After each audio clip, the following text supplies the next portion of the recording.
ये कहानी है एक कलाकार की जो अपने कला का भक्त है।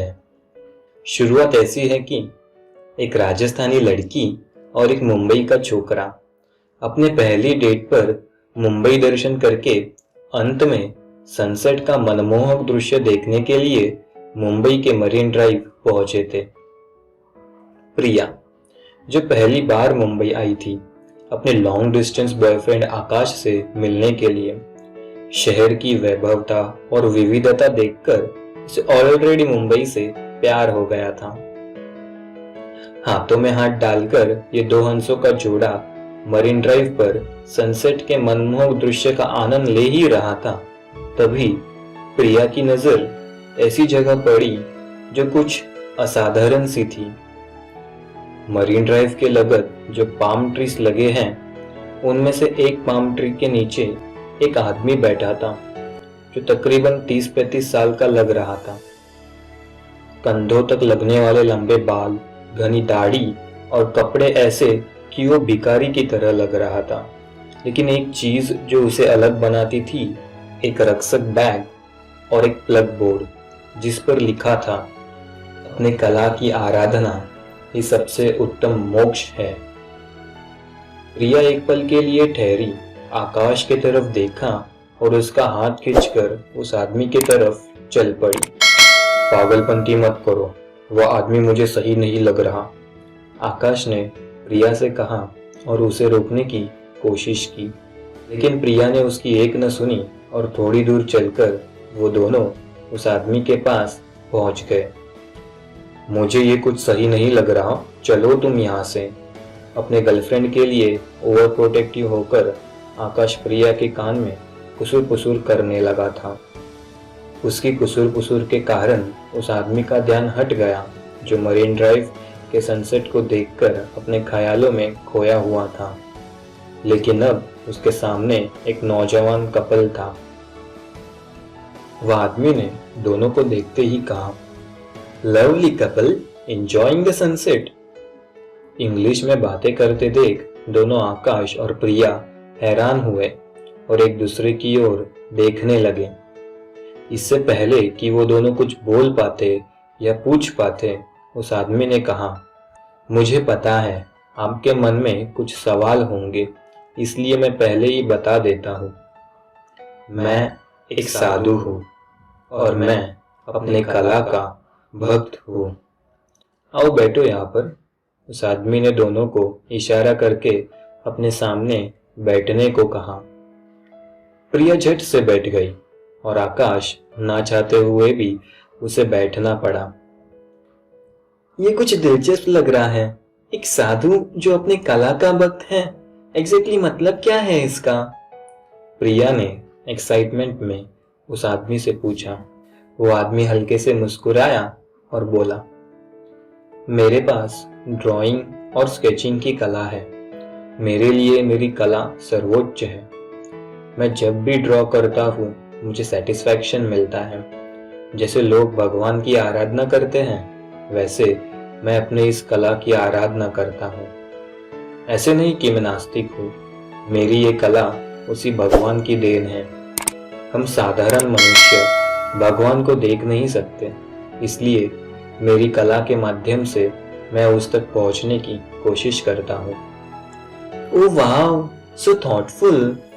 तो आप स्केच आर्टिस्ट हो, तो हमारे लिए आप कुछ ड्रॉ कर सकते हो क्या? प्रिया ने उस आदमी से पूछा।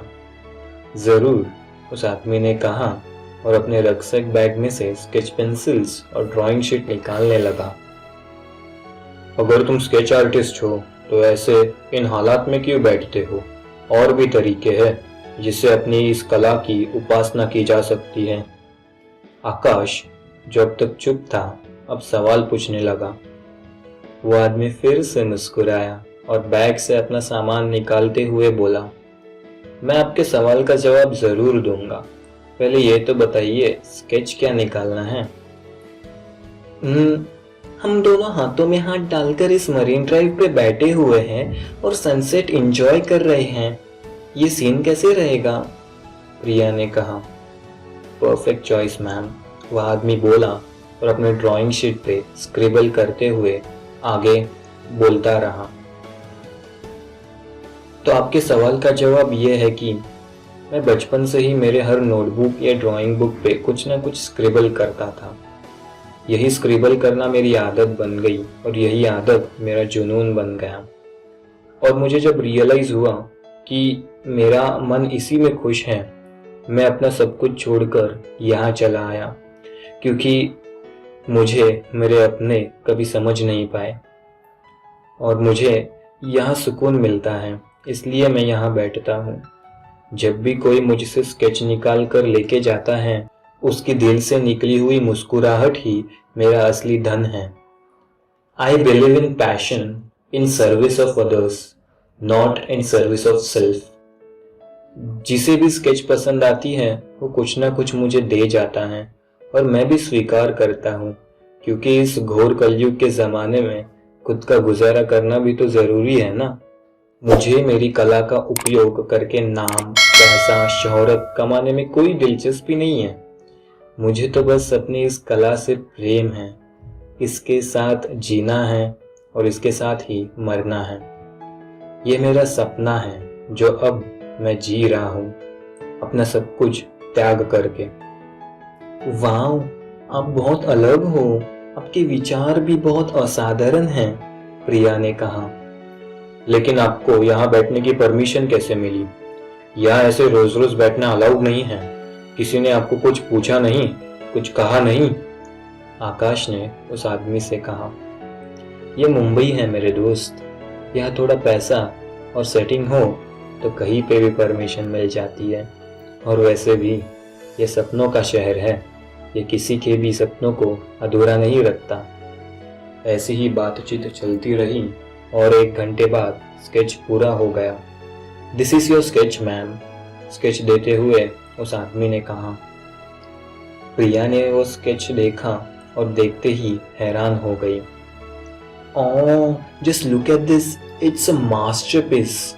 प्रिया खुशी के मारे पागल होते हुए बोली, मैंने आज तक ऐसा आर्टवर्क और ऐसा आर्टिस्ट नहीं देखा। आपने मेरा दिन बना दिया। Thanks a lot mister artist. Priya बोलती रही, तुम सही में जादूगर हो। स्केच देखते हुए आकाश ने भी उस आदमी की तारीफ कर ही ली। आपके कॉम्प्लीमेंट्स के लिए शुक्रिया, उस आदमी ने मुस्कुराते हुए कहा। आकाश ने 500 रुपए की नोट निकाली और उस आदमी को देते हुए बोला, आपका टैलेंट इनवैल्यूएबल है। वो आदमी इतने रुपए स्वीकार करने में झिझक कर रहा था। रख लो सर, आपका यह आर्टवर्क हमारे लिए प्राइजलेस है, आकाश ने कहा और उस आदमी ने ग्रेसफुली रुपए स्वीकार कर लिए। It was a pleasure meeting a guy like you mister artist, Priya ने कहा और दोनों वहां से चले गए। ये है जो कला आपको दे सकती है, आपका पैशन आपको दे सकता है। वो है जिंदगी भर के लिए यादगार लम्हे।